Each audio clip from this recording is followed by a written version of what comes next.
Good evening, it's 7:28, and I do believe it's June 26. I could be wrong.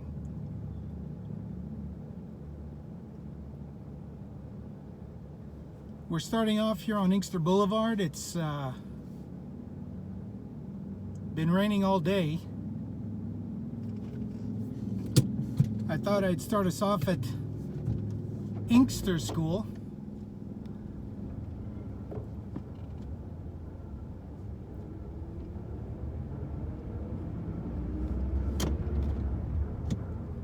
So we'll take a quick drive around the block.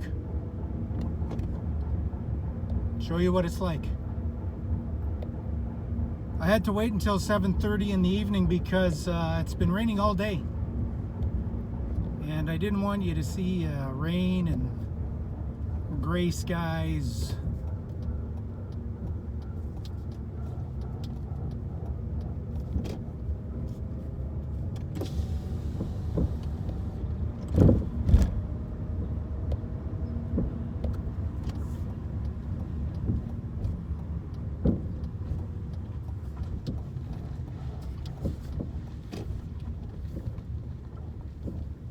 We have to strategically drive through the streets here. We've got some pretty big potholes.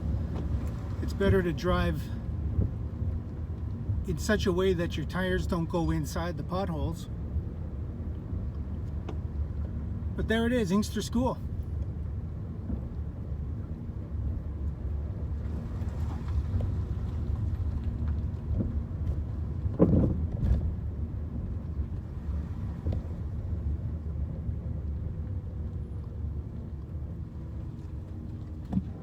I'm going to keep going down Lansdowne.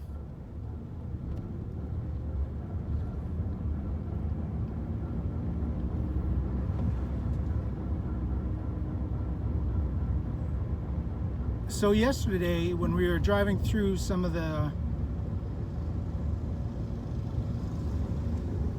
more poverty-stricken North End, this end of the street, this end of the neighborhood. We're not in the North End anymore technically, but really we are. I guess it depends on what school of thought you're going with.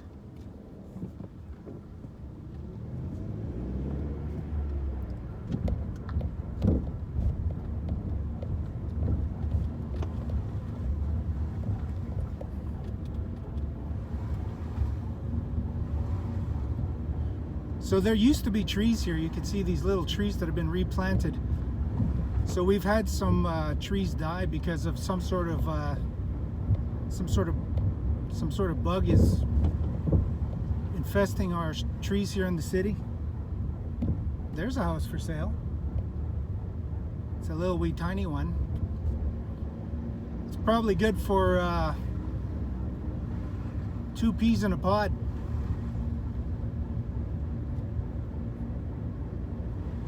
But there's some nice big houses down here.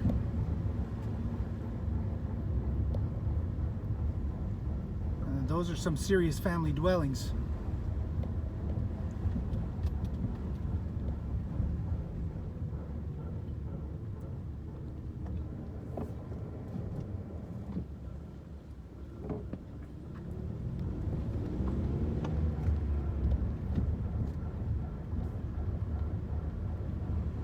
A really good friend of mine, Mike Luchuk, used to live over here in this white house.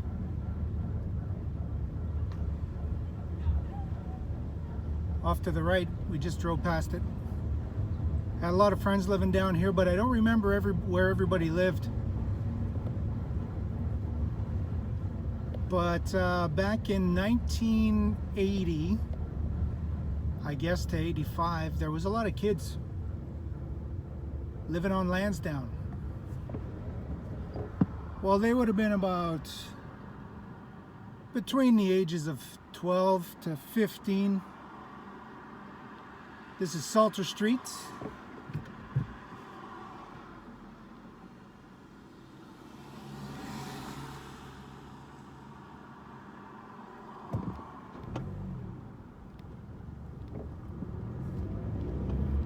Looks like we got another house for sale. These houses are almost never for sale down here.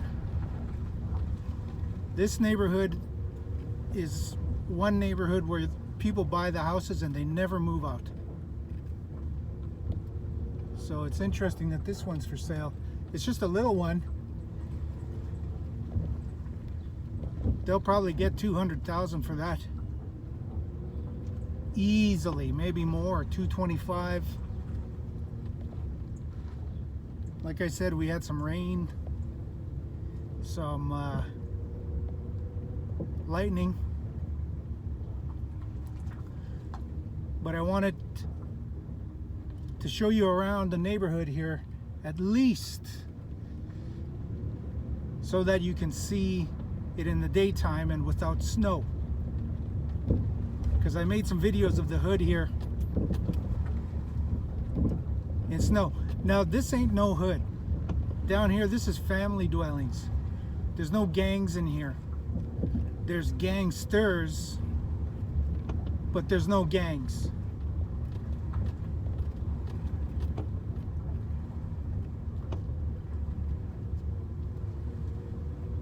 Yeah, Crystal Medwood used to live off to the left over there somewhere. I don't know if she still, if her family still has that house. 214. Also on the right there. Faith lived in there. This is Superboy's, world famous in the North End. Superboy's is known for chili burgers and chili fries. Angelo Coronzopoulos runs Superboy's, him and his family. They moved in there probably around 1984. And then we have the Tenderloin Meats. They upgraded to the building onto the left. And their building was there since probably the 1900s.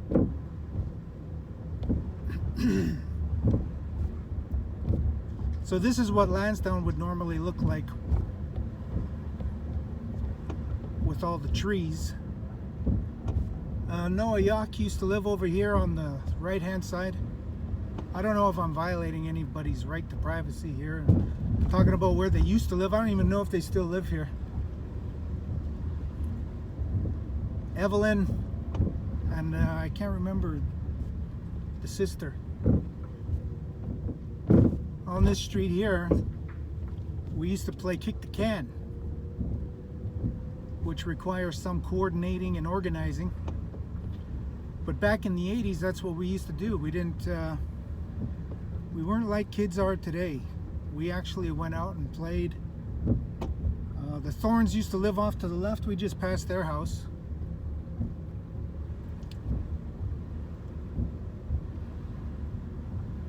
There's a couple of people sitting out on their deck in the front of the yard there and playing guitar, probably having a couple of beers. I sure wish I could have a couple beers.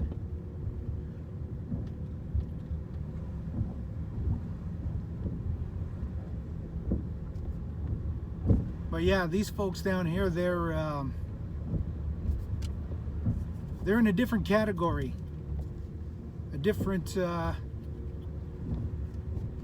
income bracket, if you will. They got a different set of values, a different set of belief systems, a different way of thinking.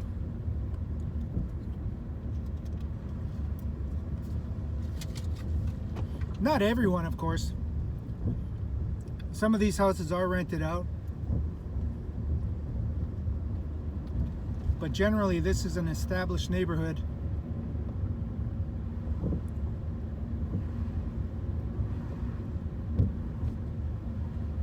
And I guess, pardon me, I guess some of these folks are passing their houses on down to the next generation.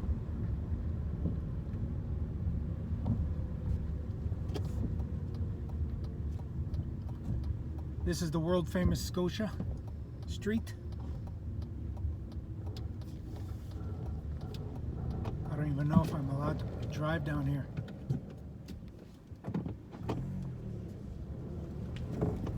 Am I allowed to drive down here on Sunday? Oh yeah, you are. You Yeah? have to go 30. Okay. Yeah. Thanks.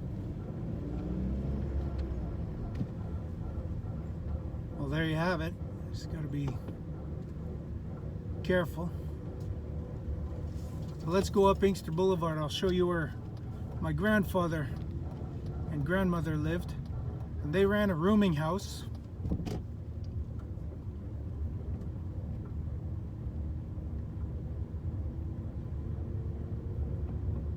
My daughter's friend used to live in this house off to the left.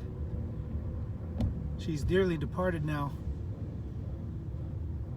My daughter is dearly departed, not her friend.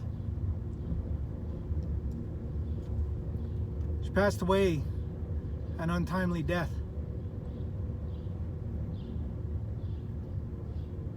I don't really want to talk about it right now. But yeah, this street is very family oriented.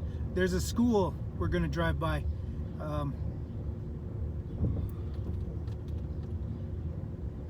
So this street, like it's known for what you just saw there, you know, with kids playing, parents are out. They're absolutely a part of their children's lives. Unlike the situation that we drove through yesterday, it's very difficult, very different situation for those folks. Very different set of circumstances. I'm hoping the glare from the sun isn't too bad on you. You can at least see what the neighborhood looks like. Chuck Favel used to live off to the left. We just passed his house. And there's so many kids that lived in all of these houses. I totally don't remember everyone. But how can I forget young Tracy McLaughlin over here at 128? Everybody knew Tracy. I'll swing around here and just show you this street, Cochrane Street. This is where we played kick the can. I lived in that house over there where that fella is. It was 145 Inkster. And right here we had the can and we kicked it and everybody took off running and everybody was hiding. Let's go down the back lane. Everybody has memories of the back lane in the north end. Lots of fond memories. Sometimes you'd want to walk down the back lane just to be less seen. You might want to have a cigarette. Back in those days, if you were 12 or 13 years old and you were smoking a cigarette, well, that's the devil's behavior. But back in those days, by the time it was the 80s, you know, in the 60s you had free love. In the 70s you still had free love, and the hippies. Well, when the 80s came, holy jeez, nobody cared. They were having gospel revivals everywhere to try and pull the flock back into the shepherd. So all these young kids were getting demonized for smoking marijuana and cigarettes. They were bad kids walking around down here, bad.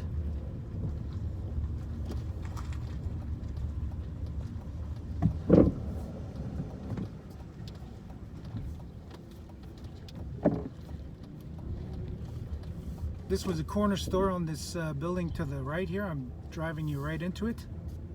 Right there. Everybody went to this corner store. I'm going to avoid that huge pothole. My Uncle Gordon lived over there at 66 Inkster.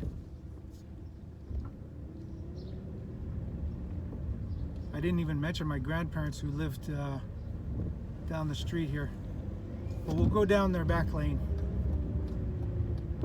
That's Luxton School right there.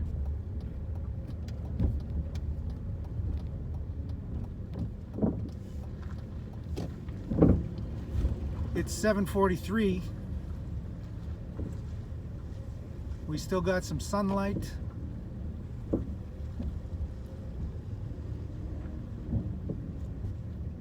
I think it's right here.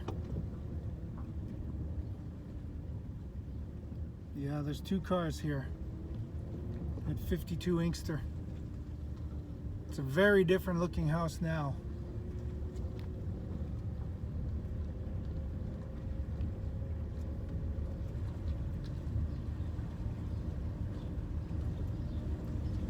We didn't really walk down this part of the back lane. We started at 52 and moved up west. Not too often did we ever walk down this part. There was no reason. So it always seems new every time we came down here, because it was rare.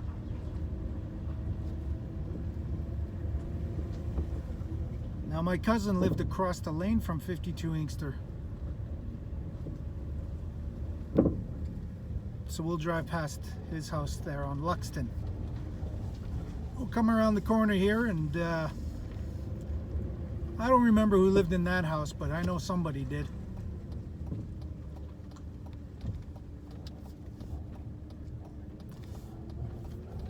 Ryan Slater and his sisters lived back there.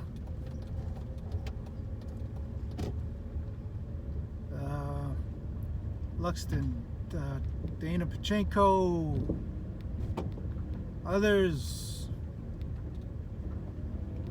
lots of people.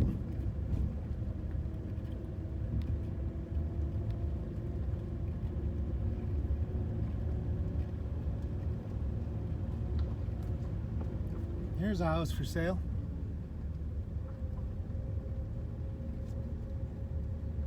Doesn't look too bad. It's in an extremely desirable neighborhood. This is a neighborhood you would want to live in. Believe you me. Look how safe it is. You could play.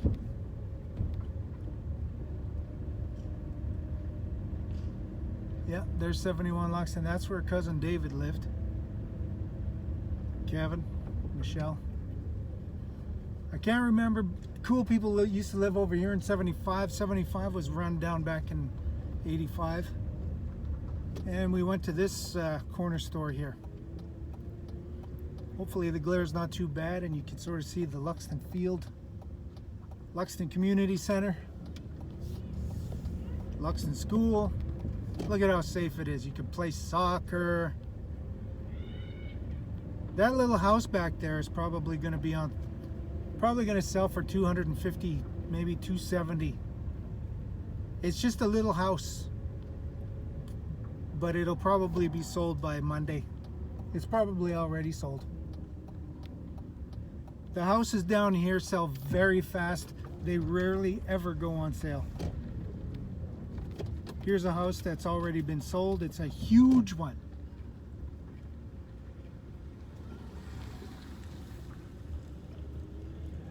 I can't turn the camera for you. It's pretty well locked in. So yeah.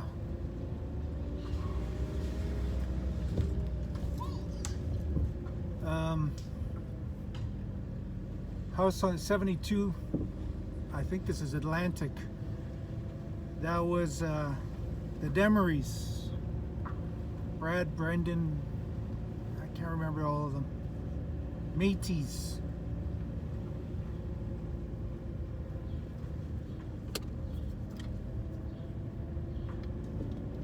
That there is what you call the pump house.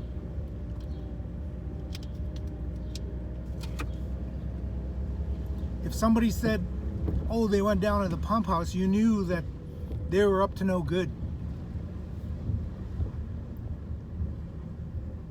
That's where you go and smoke pot. So they got it gated off now. You go smoke pot down there, smoke cigarettes, drink beer, get drunk, get high.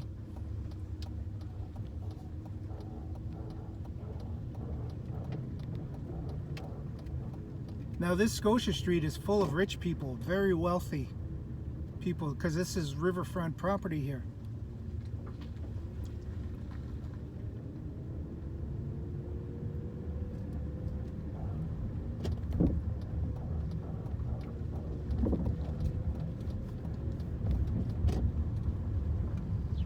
Lots of kids live down this street too.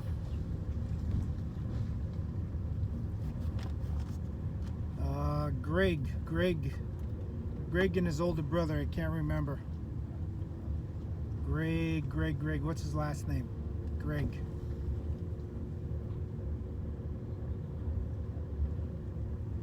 But this was a really nice street. It still is.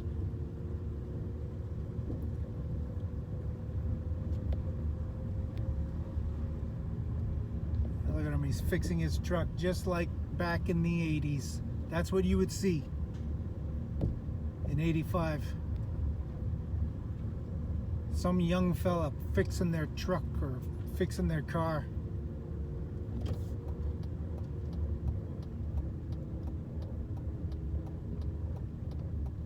Now we'll come back the other way. Swing around this way and go up Luxton. Or sorry, Polson. It wasn't Atlantic. That was Polson we went down earlier. You could tell by these houses that they're a little bit more well off than others. And but they're not so well off that they, they're fucking rich. They're well off enough to take care of their property, invest in it. Now I went to Luxton school here.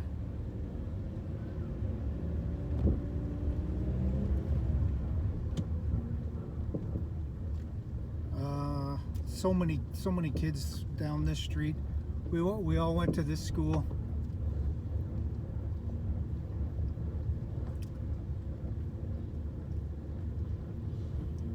It seems as though nothing has really changed in about 35 years. It would seem not much has changed in 35 years. So they added that on to Luxton School. I guess there was, well, the population has been increasing in Winnipeg ever since, so. Now all of these houses, I worked a job at Chapman's Pharmacy, and I delivered prescription to all of these houses in the neighborhood. And people would phone Chapman's for whatever they needed from the doctor, and I was the dude that delivered it. I didn't own a bike. I borrowed my bikes from friends.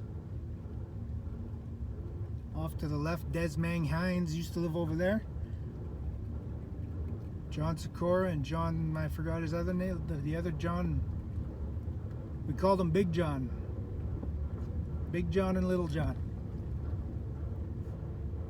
Now up ahead here, you're going to see a unique building. You're going to wonder what was in there. Well, that building goes back to 1870, when people used to ride horses around.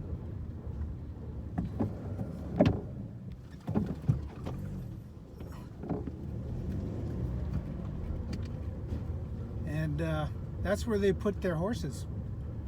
So we're in the northern part of the city, so if you were driving north or riding your horse north, you would, I'll drive around this parking lot and then you could see. For nostalgic purposes, there's Cropo Funeral.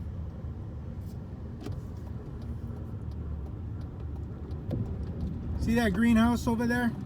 Or sorry, that brown one? Beside the green one. That's Cosmos's house. I don't know if anybody remembers Cosmos. He was a Greek kid, really loud and obnoxious. Wasn't a bad kid. People liked him. Kids liked him. But he was in your face a lot. His dad owns the pizza joint right around the corner there. Santa Lucia Pizza. It's been voted the best pizza in the city. I would beg to differ, but that's just me. So that used to be the Safeway, and this used to be Economart. It's now No Frills, and now the other one is Giant Tiger. That's my North End accent kicking in. Tiger. We don't say tiger, we say tiger.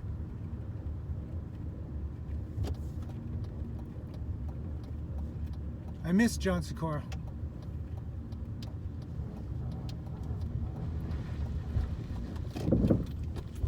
Pretty sure there isn't a finer specimen of a person than John Sikora. Pretty sure. But you see, I was a dysfunctional. I grew up in a dysfunctional home. I lived on that house I showed you back there, 145 Inkster. And we got along famously. John and I, we used to draw, we used to make stuff in his dad's garage, we used to use his tools, carpentry, all kinds of stuff. All kinds of kids used to live down here too, and I can't remember. I just can't remember everybody's names.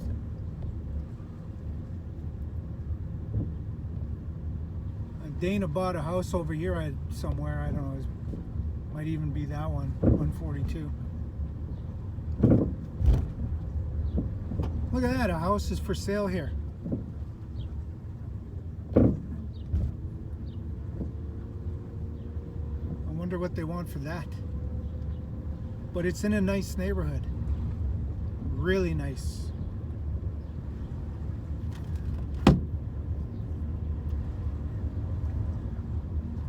Got a nice school here. We used to play basketball there, where that fella's playing basketball.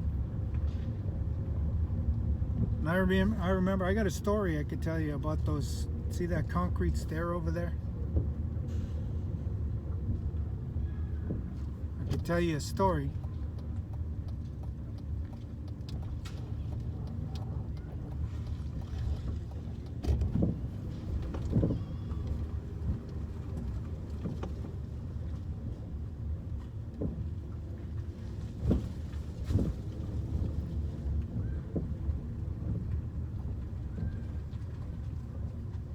I said we'd come back the other way around. So let's go up Bannerman. Yeah, Graham Smith used to live down this street here. And now we're turning right on St. Cross. See that house right there? That's a wealthy house. It's not rich, but you've got to be a millionaire at least. See this empty lot? There used to be a really nice house there, but some very dysfunctional people lived in it, and then it burned down under mysterious circumstances. Gangsters. Well, like I said, there's no gangs, but there's gangsters. Every once in a while, you're going to run into somebody around here that is in organized crime. And I'm talking organized crime, not street gangs. Street gangs are organized crime too, but Kevin and Susan Bishop used to live around here somewhere. I always try to move into that apartment. I could never get in there. Off to the left here was we used to break dance. I can't remember what house it was. Is it 110?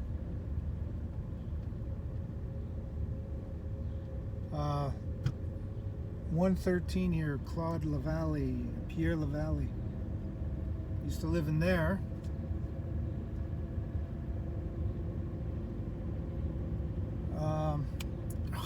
So many people.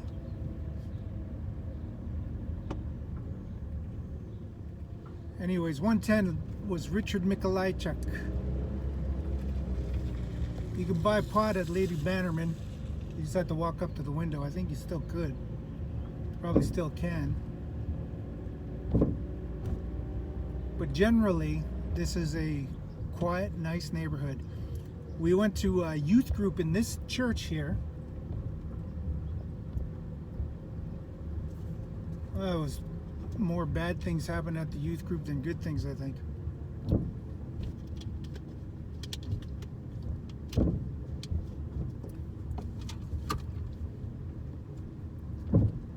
I may have even lost my virginity there.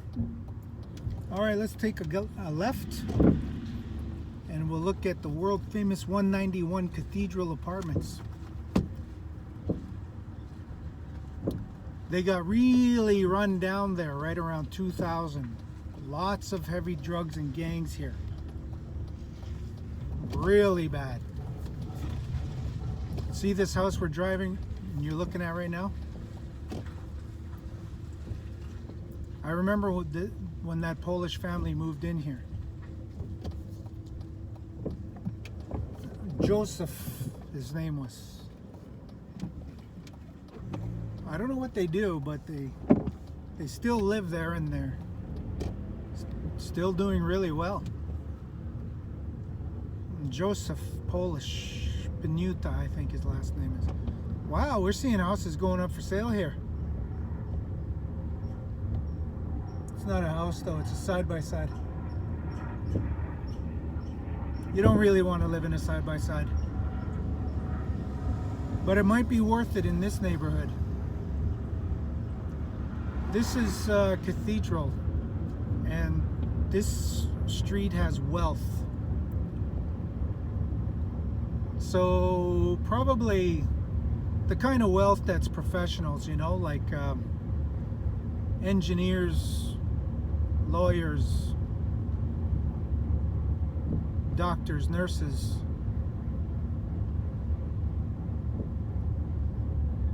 Incomes that would be about, if there's two people that are married,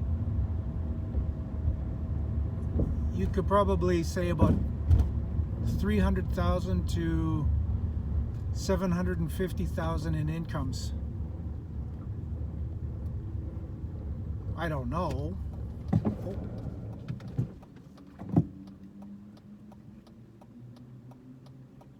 We don't know.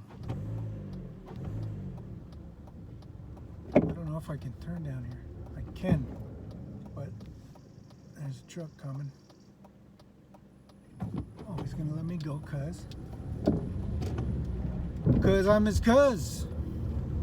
Thank you, sir.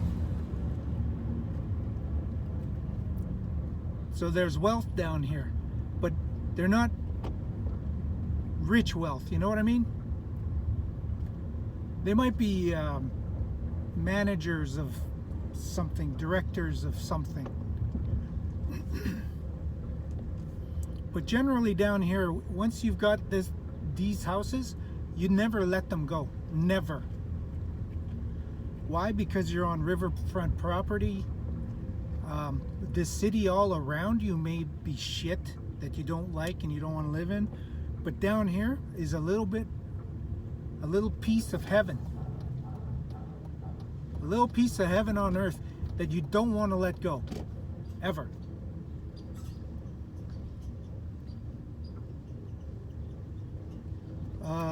Simon and Kaylee Hall lived over there on that street we just came off of.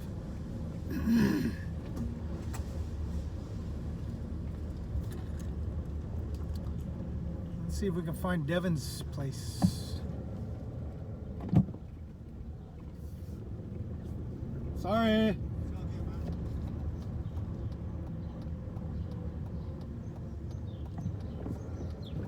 Notice my accent.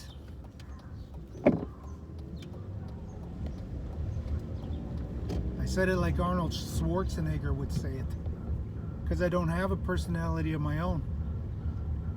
Wow, that one's sold. I don't know for how much, but probably quite a lot. Emsley Street. This here's the world famous, I don't even know what graveyard this is, but it scared the living shit out of all of us kids. We never liked walking past here. We always got the creeps. Some kind of Catholic burial place. No, I think it's Anglican. There's O'Meara. Look at that old house. Let's go down O'Meara. Let's go check out Devin Cunningham's stomping grounds. This is where Devin and his little brother Elliot played. Not a bad playground.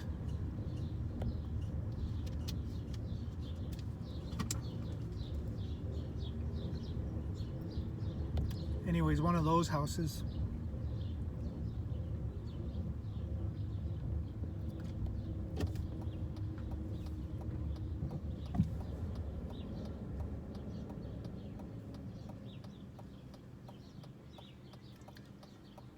Those guys are doing a line, I think.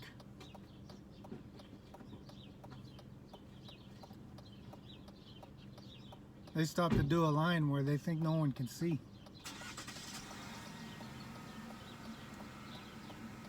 You could get shot if you honk.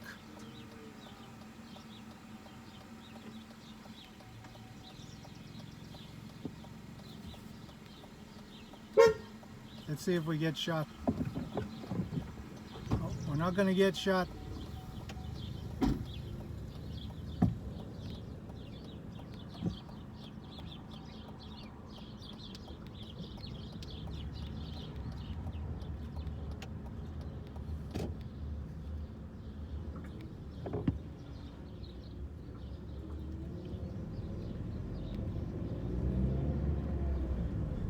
My heart sped up a little bit there.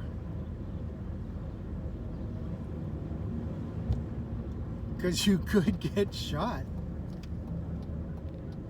Even over here.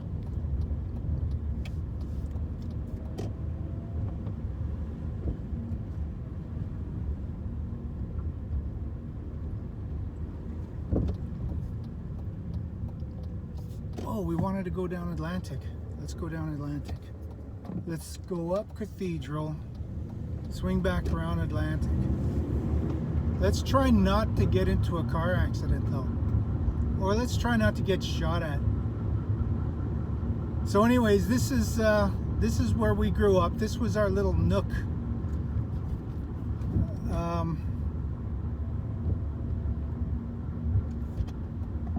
We were just, I guess we, our family had finally decided to settle down.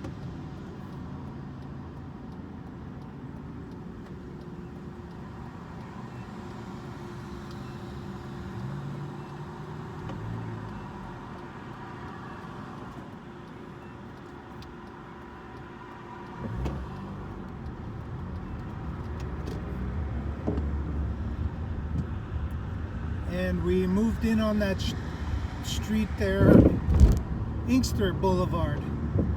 It's not a street, it's a boulevard. Inkster Boulevard. We moved in probably around 1982. This is Pollock's Hardware.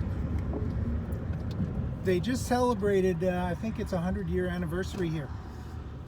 So I think they're still celebrating. Oh no, I guess they're shutting her down.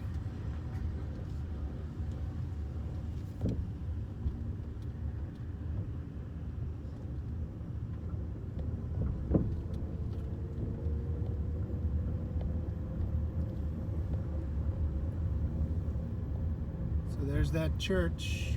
I think I lost my virginity in there.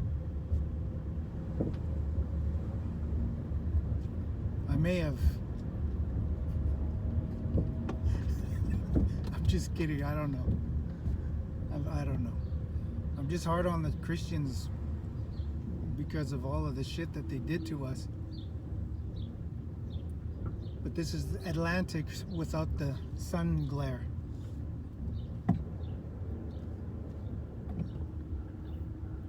So the inspiration for some of my best stories comes from this street, because we came to a house on this street one time, and the coolest fucking dude you'd ever want to meet lived all by himself in this house, this little wee house that he had.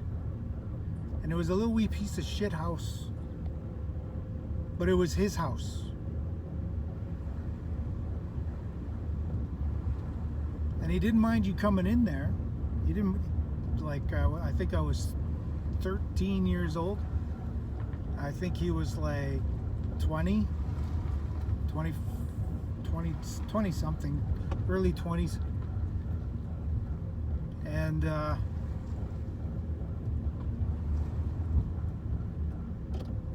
he didn't look at me like I was some little kid. Just told me to sit down, make myself at home. That's the first time anybody ever really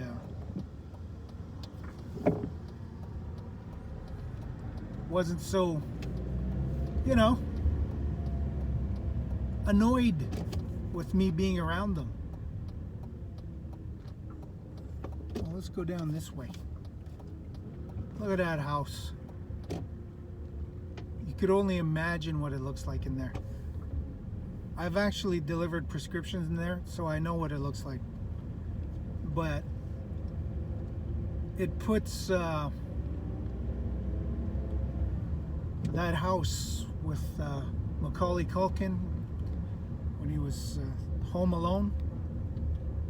You know that movie? It puts that house to shame.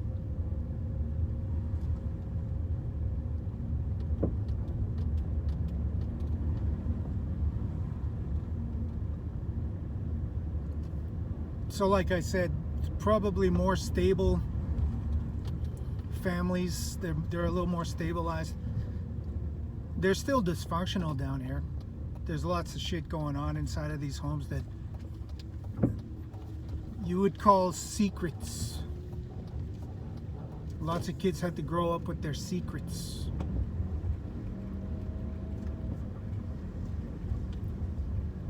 They don't talk about those things. They pretend like that didn't happen to them. But they did happen. I mean, I grew up here. I grew up with these kids, and they told me stories. Right here is the world famous spot where you would bumper shine, because the bus stop's right there, and you just run out from in between the houses, and you hitch a ride for the fun of it. See how nice it is? You could ride with your family down here on a Sunday. It is Sunday. This neighborhood isn't the best for trick-or-treating during Halloween though.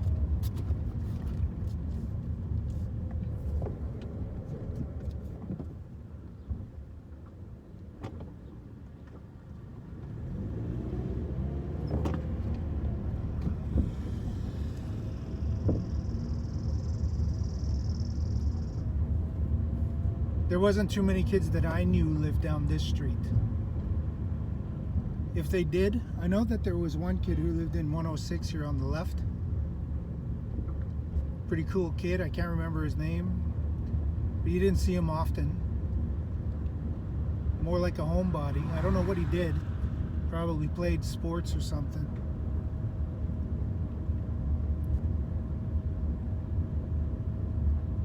But these families, they're more stabilized. They're still dysfunctional, but they're not as dysfunctional as what we saw yesterday in the more impoverished part. It's not like you can just pull up your socks and decide to live over here. Dave Chappelle does a little joke on that. Sometimes he goes back into the hood and just gives a little pep talk to the kids, he says.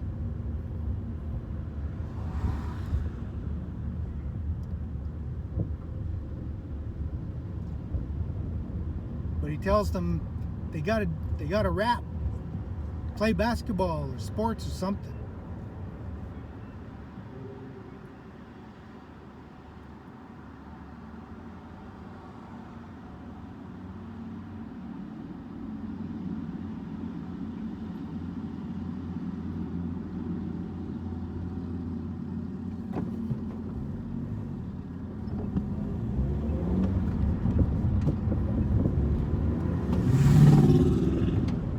Gotta hustle.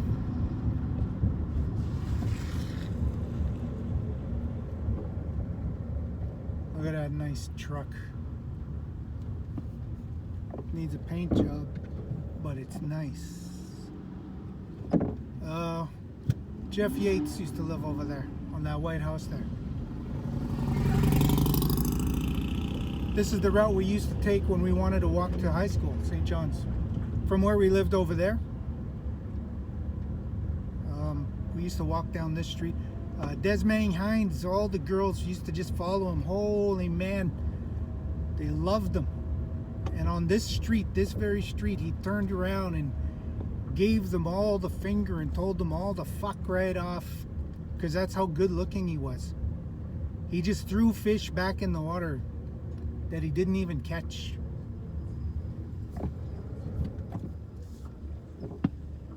Throwing fish in the water. I'll bet you he's kicking his ass about that now. My parents went to this church. Well, my dad, not really, my mother. We were forced to go to this fucking church.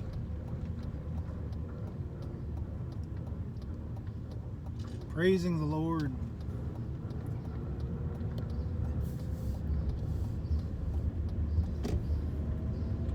This is the route we took. We'd walk down here on the right hand side, not too often on the left. Speed bump. So that's a new thing. Here's a house for sale in a not too bad neighborhood.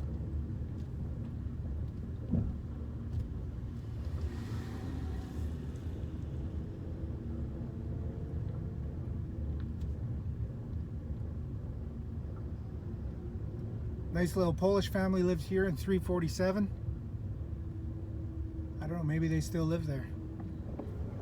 But there it is, St. John's High School. It wasn't bad when we were growing up. I don't think it was too bad. You never hear too many good things about it now. I don't know why.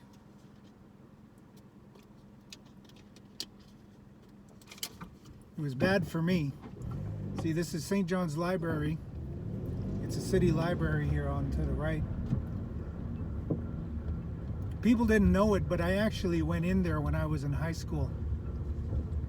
A lot of the kids seemed to think that I was a bad kid, some kind of a bad kid. But it wasn't me. It was these teachers that promoted my identity as a bad kid.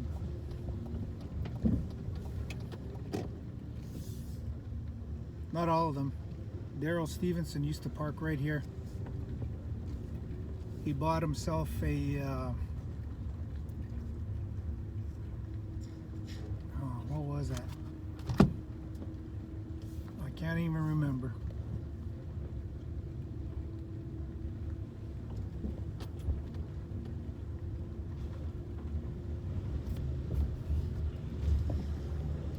But anybody who went to St. John's knows those doors.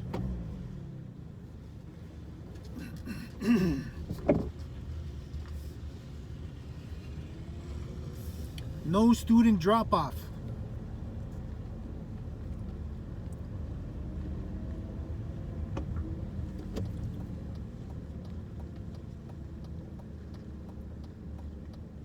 So this place wasn't bad either. This was a pretty nice street.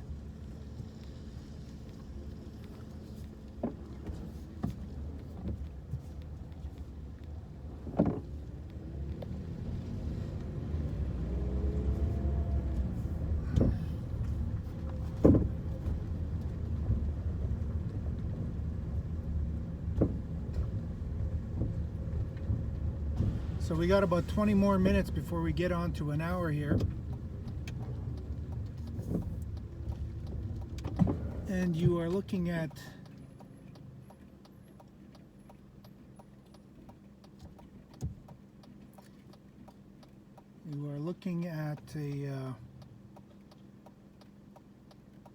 the St. John's neighborhood,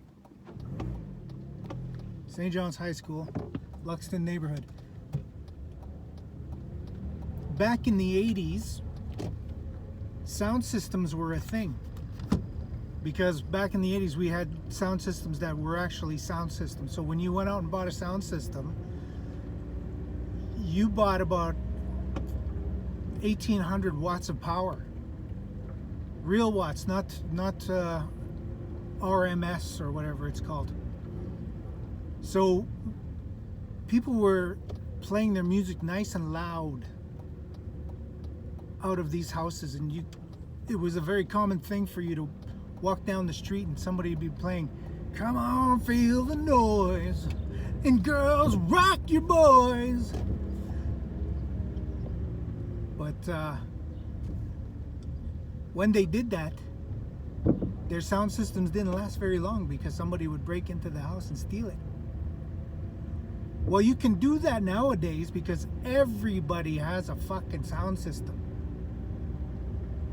Everybody's got a 1,000-watt sound system. It's not as loud as it used to be.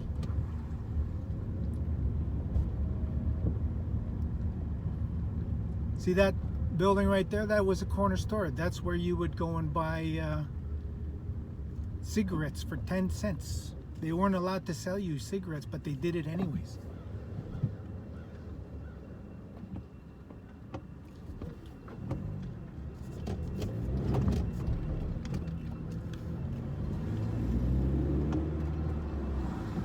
We're starting to head into the hood. Heading into that hood. But we're still doing all right here.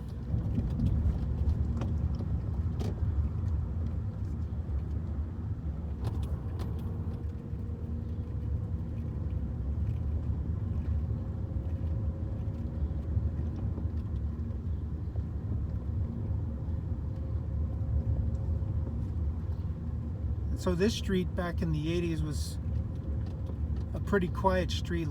It's a multicultural, multi-ethnic. We don't say race here as much in Canada. We describe the diversity of ethnic groups by their ethnicity. So Filipinos, Ukrainians, Polish, Germans, Jews, Portuguese,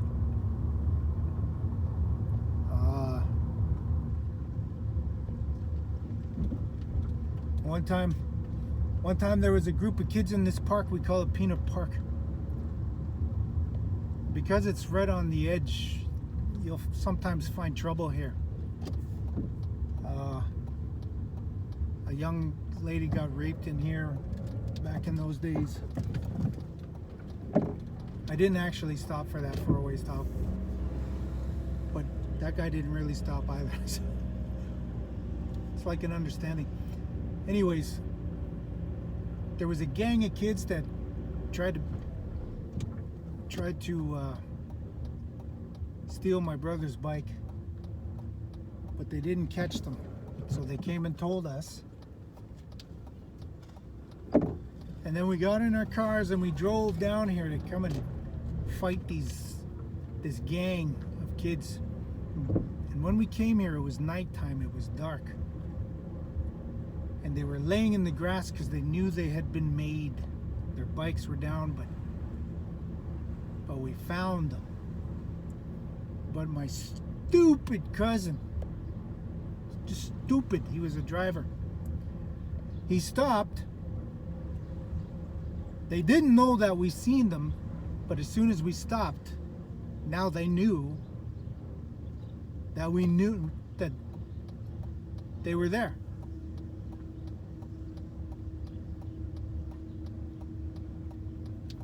It's like that scene from The Warriors when she came over and said, "Hey, see those guys over there? They're following you." And he said, "I know, but now they know I know it." It was just like that.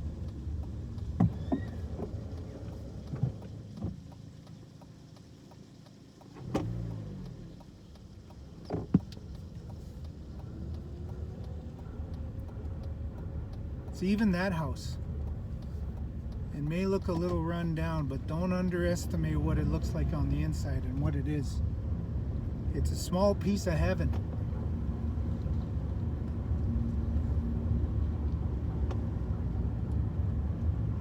See, in the North End, what happened over there is that it was the most affordable living place for people in in the 50s, 60s, and 70s. But it wasn't the best neighborhood, so you would start there, over there in the, the place I took you yesterday.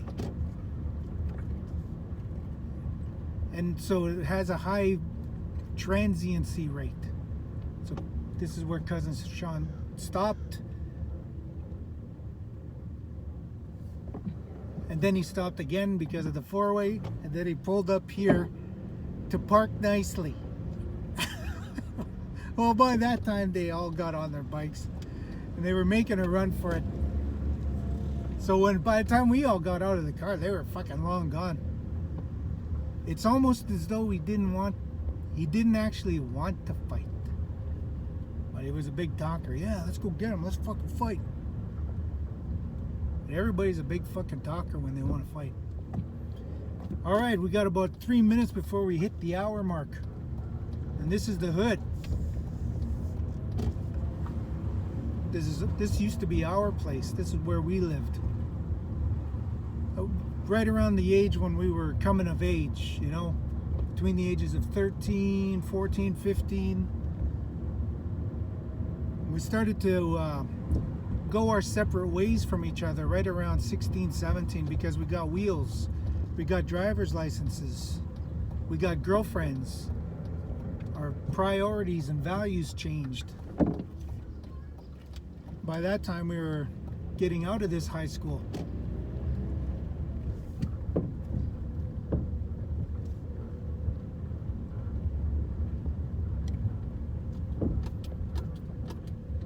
It was good times. The best of times, the worst of times.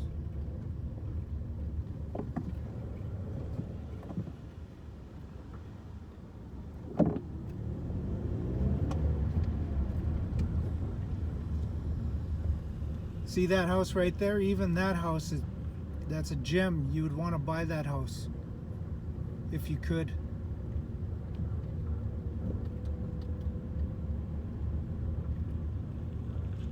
Because it's right on the cusp of a, half decent neighborhood.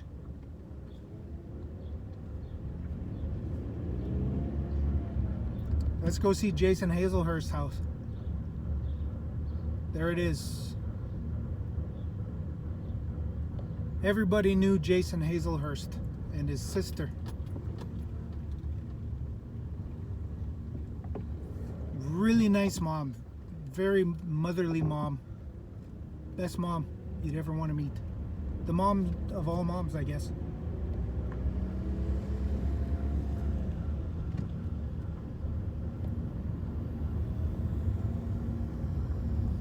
And we're gonna finish off with coming down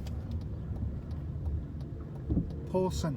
I lived on this street too, but I was really young. I think I was about 8 years old. At that time, Melanie Conser lived over here too. Well, her grandmother did. My Uncle Wally lived across the street here. I didn't know too many kids around here. I wasn't very happy anyways. Right here where this steel gate is. 438, yeah. And anyways,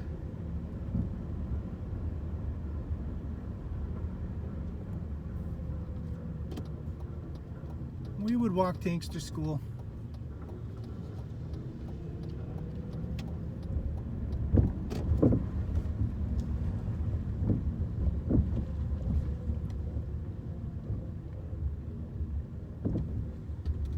But like I said, the teachers at St. John's High School,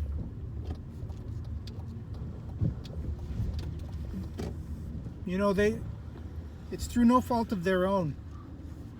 They were born into a time and era where racism was a thing. So they didn't think that Métis kids were human. They called us half-breeds. and they believed that Métis were unteachable. You can't teach them. Because they don't think like humans do. They're half human. It was their white half that was human, and their indigenous or Indian half, as they called it back then, that was the animal part. So they didn't even bother teaching us because that's what they were taught. And so, even though I was a reader and I went to school and I was a writer, I wrote stories.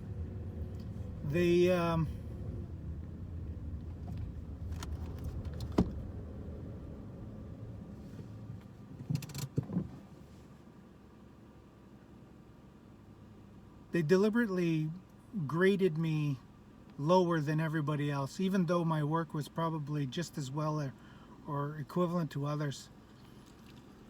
But that's the thing about teaching in Canada, in Manitoba, anywhere really.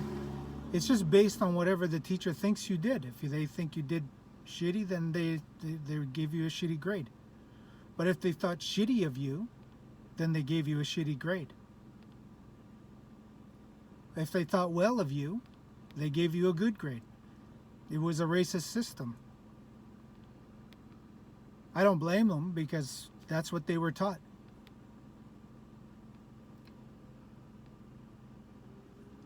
For those that were aware, you can blame them. They were being racist and they knew it. And for whatever reason, they thought that they were in a superior position where they could hurt people and ruin people's lives. So they did that. They're blameworthy. You could blame them.